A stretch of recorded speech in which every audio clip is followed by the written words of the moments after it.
Lahumul Fatihah. Bismillahirrahmanirrahim. Ar-Rahmanirrahim. Maliki yaumiddin.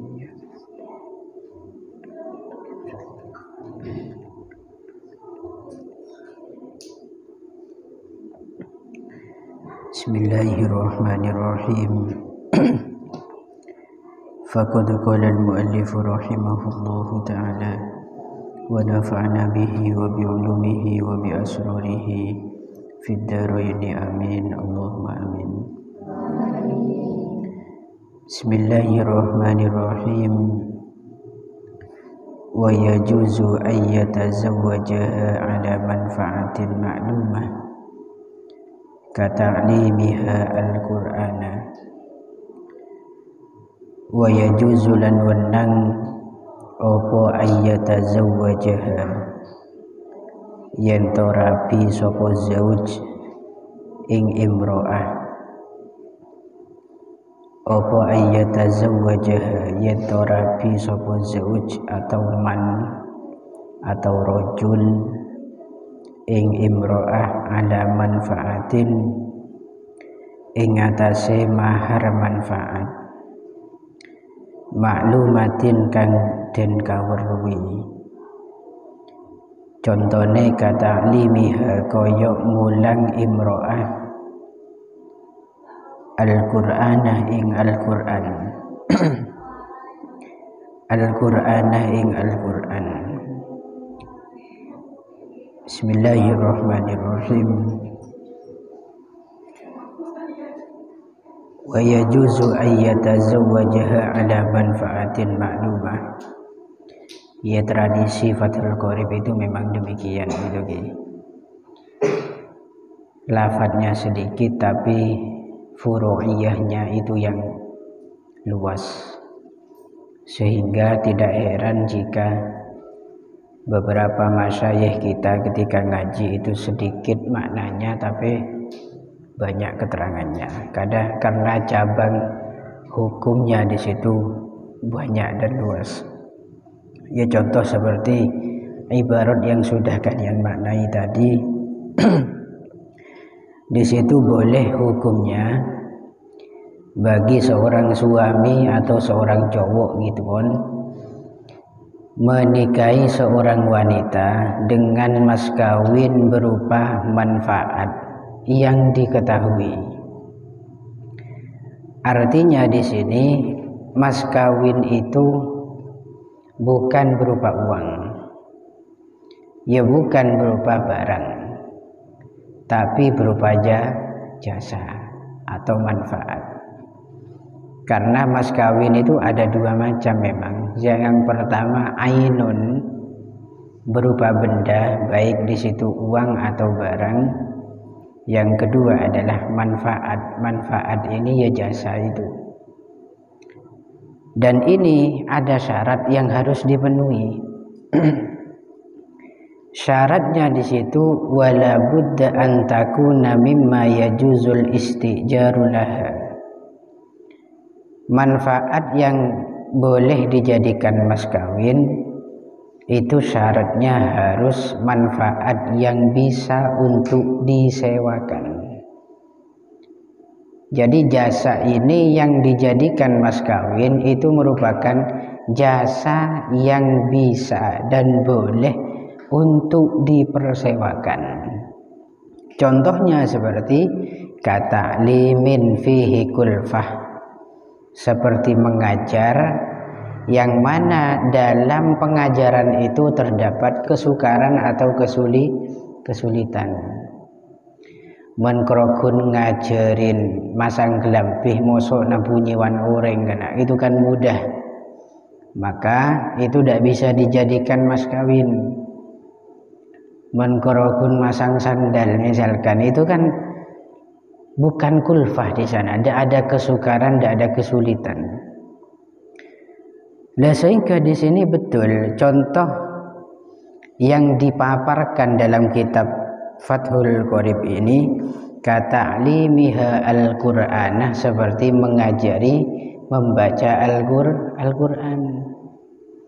Ngajarin Quran itu melar tak kaprahku. Sampean mentak bertaja tanya ke orang biasa ngajarin anak-anak. Betul. Sedang-kadang metepak shot itu melar atau tak kapra. Docong, bot. Itu sedang-kadang sampai najak kentok nyen kiai karon. Melar atau tak kapra Al-Qur'an sehingga pekerjaan atau jasa yang ada kesulitan di sana kalau sudah boleh untuk disewakan maka boleh dijadikan mas kawin. Di sini contohnya yang lain seperti kahiyatati saubin, menjahit baju atau menjahit pakaian, itu harus membutuhkan keterampilan khusus. Aceh Glampi ngajarin Cai Glampi itu tak sembarangan. Artinya tidak mudah. Makanya di SMK, sekolah kejuruan itu, ada yang jurusan jahit itu ada. Karena itu butuh keterampilan khusus. Dan tidak mudah untuk mengajarinya. Menggelampi itu butuh desainnya. Dan juga butuh ukuran, ilmu ukurannya, ilmu keseimbangannya, ilmu tepat karena meluruskan keseimbangan dan seterusnya, banyak di sana yang harus diperhatikan. Sehingga kalau misalkan ada seorang laki-laki nikah dengan seorang wanita, apa mas kawinnya? Mas kawinnya saya akan ajari istri saya untuk menjahit, maka itu sah pernikahannya. Ya ini berarti untuk pria atau laki-laki yang ahli atau mahir di bidang itu.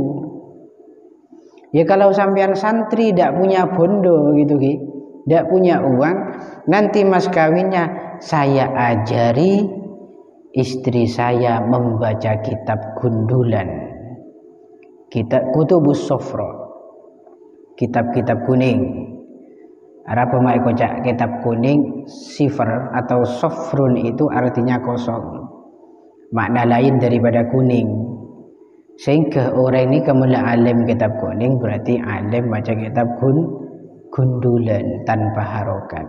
Gundul saya maksud tanpa harokat. Benih kitab kosongan tadi tulisannya kan, kosongan tadi tulisannya maka sahabat tadi setahu macam ya malah kosong, kertas kosong.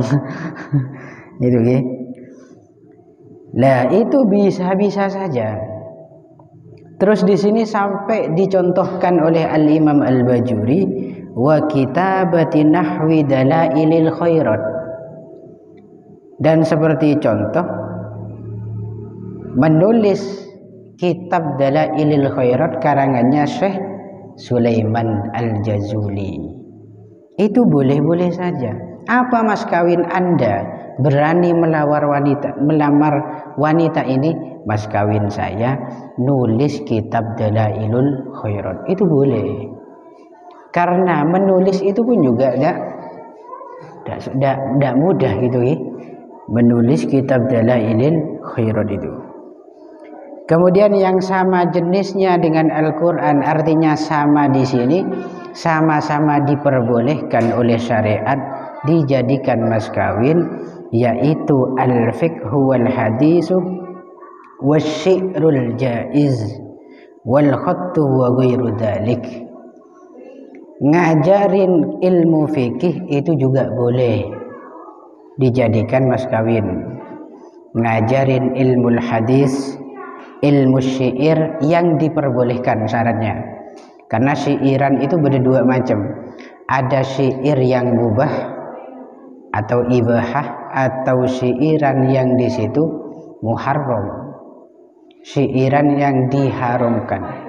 Seperti syairan yang membangkitkan syahwat, atau syairan yang di situ mengandung mantra-mantra santet misalkan. Ada semacam sihir di sana, atau syairan yang mengandung provokasi hingga mengakibatkan pertengkaran atau perpecahan umat, itu semua adalah diharamkan. Wal khattu wa ghairu dzalik, dan juga ilmu tulisan. Ini bagi santri yang bagus tulisannya, itu juga bisa dijadikan mahar. Apa mahar Anda?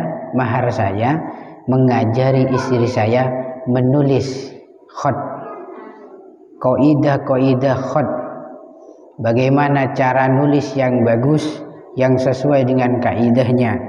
Itu nanti bisa dijadikan mas kawin. Kemudian wala farqa fi ta'limil Qur'ani baina ayyakuna likullihi kama huwa dhahiruh.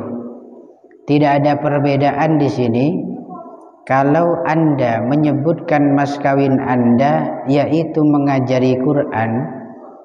Tidak ada perbedaan antara mengajari Quran seluruhnya mulai dari surat Al-Fatihah sampai An-Nas atau hanya sebagian Quran saja. Contoh surat-surat tertentu atau kadar tertentu dari surat-surat tertentu. Misalkan saya nikah dengan perempuan ini dengan mas kawin, ngajarin 1/4 dari surat Yasin.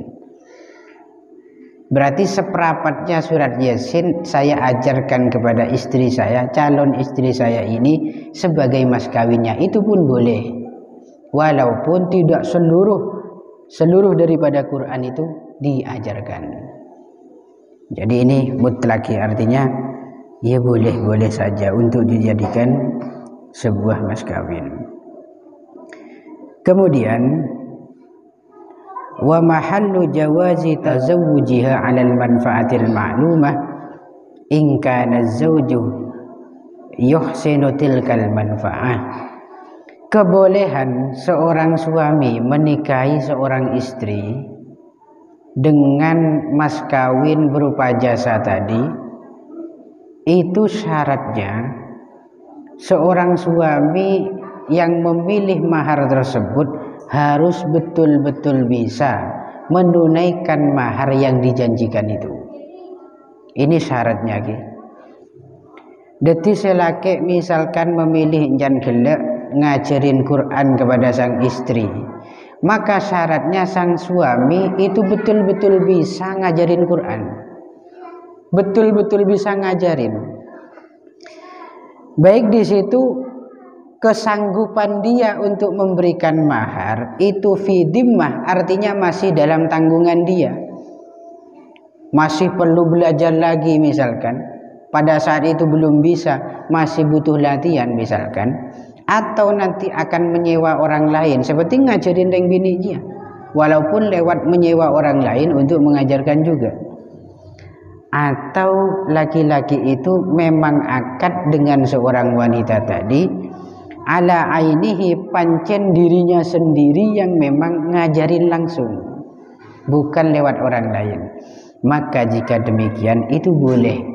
Kenapa? Karena sang suami itu sudah betul-betul bisa menunaikan apa yang dijanjikan, yaitu mengajari Al-Quran baik dengan dirinya atau dengan orang lain.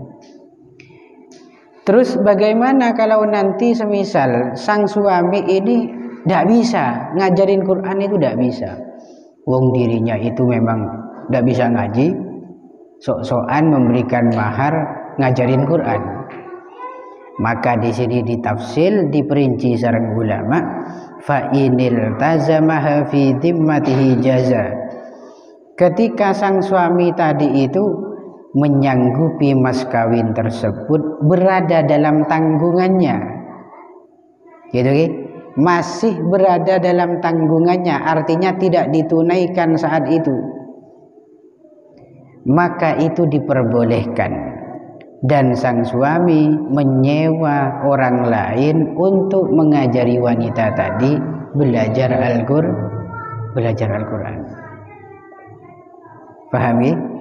Namun ketika orang laki nikah memilih untuk mengajari Quran dengan sendirinya, dilalah ternyata laki-laki itu tidak mampu dan tidak bisa ngajarin Quran, maka hal itu tidak diperbolehkan. Kenapa? Karena sebelumnya dia memilih untuk mengajari secara dirinya sendiri, dengan dirinya sendiri, bukan secara dhimmah. Pun itu wa yasqutu bit-talaqi qabla ad-dukhuli nisful mahri wallahu a'lam bishawab. Al-Fatihah. Bismillahirrahmanirrahim.